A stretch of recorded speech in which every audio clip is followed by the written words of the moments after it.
নমস্কাৰ বন্ধু বান্ধৱীসকল, আজি আমি আলোচনা কৰিবলৈ লৈছোঁ আগন্তুক LP আৰু UP যি নিযুক্তি হ'বলৈ গৈ আছে সেই নিযুক্তিৰ যি মেধা তালিকা প্ৰস্তুত হ'ব সেই মেধা তালিকাত প্ৰভাৱ পেলাব পৰা কেইটামান কাৰকৰ বিষয় বিশেষতঃ বহুকেইজন প্ৰাৰ্থীয়ে আপোনালোকে সুধি আছিল যে ৰিজাৰ্ভেশ্যনৰ ক্ষেত্ৰত কিবা স্পেচিয়েল হেৰি আছে নেকি।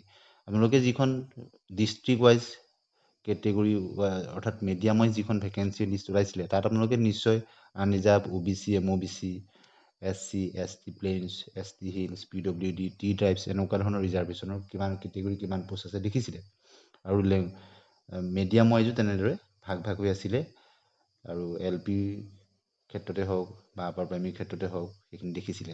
ইয়াৰ উপৰিও সেই যিখন লিষ্ট ওলাইছিলে তাৰ শেষৰ ফাললৈ কেইটামান ইম্পৰ্টেণ্ট পইণ্টছ লিখা আছিলে সেইকেইটাৰ বিষয়ে আজি আলোচনা কৰিম। কি ইম্পৰ্টেণ্ট পইণ্টছ আছিলে আপোনালোকে ভিডিঅ'টো শেষলৈকে চাব আৰু প্ৰথমবাৰৰ কাৰণে চাইছে যদি চেনেলটো ছাবস্ক্ৰাইব কৰি দিব আৰু আপোনালোকৰ মন্তব্য কমেণ্ট ছেকশ্যনত ভদ্ৰভাৱে জনাবলৈ নাপাহৰিব। এতিয়া আমি প্ৰথমেই আলোচনা কৰিম যিটো প্ৰথম পইণ্টটো, there will be reservation of vacancies for women as per the Assam women reservation of vacancies in service and post act 2005 and the Assam women reservation of vacancy in service and post amendment act 2010। অৰ্থাৎ ওমেনৰ কাৰণে reservation থাকিব যিটো 2005ৰ women reservation act আৰু 2010ৰ amendment যিখন act তাৰ অনুসৰি ওমেনৰ কাৰণে reservation থাকিব। নিশ্চয় বুজি পাইছে, ওমেনৰ কাৰণেও ৰিজাৰ্ভেশ্যন থাকিব। দ্বিতীয়তে, there will be reservation of vacancies of ex servicemen. গতিকে কাৰ কাৰণে থাকিব? এক্স ছাৰ্ভিচমেনৰ কাৰণে থাকিব on the basis of certificate issued by the director Sainik welfare board. অৰ্থাৎ সৈনিক ৱেলফেয়াৰ বোৰ্ডৰ পৰা ইছ্যু কৰা চাৰ্টিফিকেটৰ ওপৰত বেছ কৰি এক্স ছাৰ্ভিচমেনৰ কাৰণেও ভেকেঞ্চি থাকিব as per existing rule. Ex ছাৰ্ভিচমেনৰ কাৰণে যি ৰিজাৰ্ভেশ্যন থাকে সেই নিয়ম মতে। গতিকে এই দুটা কথা আপোনালোকে নিশ্চয় গম পালে।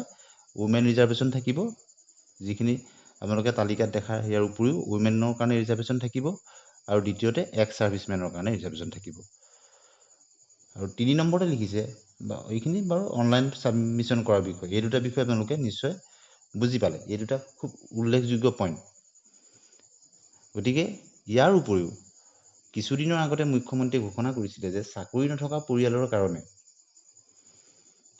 তেওঁলোকক 10 নম্বৰকৈ দিয়া হ'ব। গতিকে সেই কথাটো বহুতে সুধি আছে যে এই নিযুক্তিটোৰ ক্ষেত্ৰত এইটো প্ৰযোজ্য হ'বনে নহ'ব। তেখেতে কৈছিলে যে পৰৱৰ্তী যি 35,000 তেওঁ নিযুক্তি দিব তাৰ ক্ষেত্ৰত এইখিনি প্ৰযোজ্য হ'ব। গতিকে এইখিনিতে বহুখিনি কথা আহে। তেখেতে ঘোষণা কৰাৰ পিছত নিশ্চয় কেবিনেট ডিচিশ্যন হ'ব। কেবিনেট ডিচিশ্যন হোৱাৰ পিছত নটিফিকেশ্যন, গেজেট নটিফিকেশ্যন পাব্লিছ হ'ব আৰু গেজেট নটিফিকেশ্যন পাব্লিছ হ'লেহে ক'ব পৰা যাব ক'ত কোন চাকৰিৰ ক্ষেত্ৰত সেই মুখ্যমন্ত্ৰী মহোদয়ে কোৱা চাকৰি নথকা পৰিয়ালক 10 নম্বৰ দিয়াটো প্ৰযোজ্য হ'ব।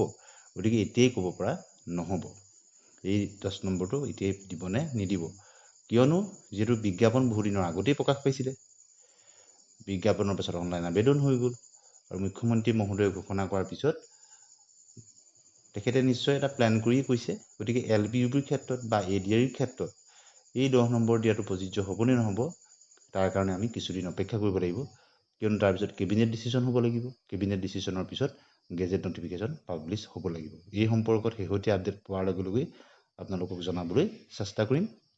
আপোনালোকে নিশ্চয় গম পালে যে LP UPৰ ক্ষেত্ৰত আপোনালোকে ডিষ্ট্ৰিক্ট ৱাইজ, মিডিয়াম ৱাইজ যিখিনি ভেকেঞ্চি দেখিছিলে তাৰ উপৰিও এই দুটা যি স্পেচিয়েল যি দুটা কথা উল্লেখ আছে ইম্পৰ্টেণ্ট পইণ্ট 1 নম্বৰ আৰু 2 নম্বৰত, সেই দুটা কথা আপোনালোকে নিশ্চয় বহুতে বুজি পোৱা নাছিলে।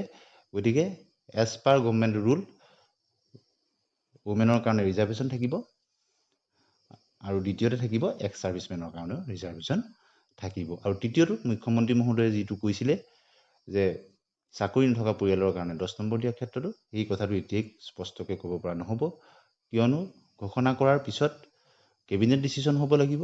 কেবিনেট ডিচিশ্যন হোৱাৰ পিছত গেজেট নটিফিকেশ্যন পাব্লিছ হ'ব লাগিব আৰু সেই নটিফিকেশ্যন মতেহে গম পোৱা যাব কোনবিলাক এডভাৰটাইজমেণ্টত হ'ব বা কোনবিলাক চাকৰিৰ ক্ষেত্ৰত সেই নিয়মটো পৰৱৰ্তী সময়ত প্ৰযোজ্য হ'ব। গতিকে আজি এইখিনি বিষয়ক লৈ গুৰুত্বপূৰ্ণ বিষয় লৈ আপোনালোকলৈ এই ভিডিঅ'টো আগবঢ়াই দিলোঁ। আপোনালোকে আপোনালোকৰ মতামত কমেণ্ট ছেকশ্যনত জনাবলৈ নাপাহৰিব আৰু প্ৰথমবাৰৰ কাৰণে চাইছে যদি চেনেলটো ছাবস্ক্ৰাইব কৰি দিব, ভাল পালে লাইক আৰু শ্বেয়াৰ কৰি দিব। আজিলৈ আহোঁ, ধন্যবাদ।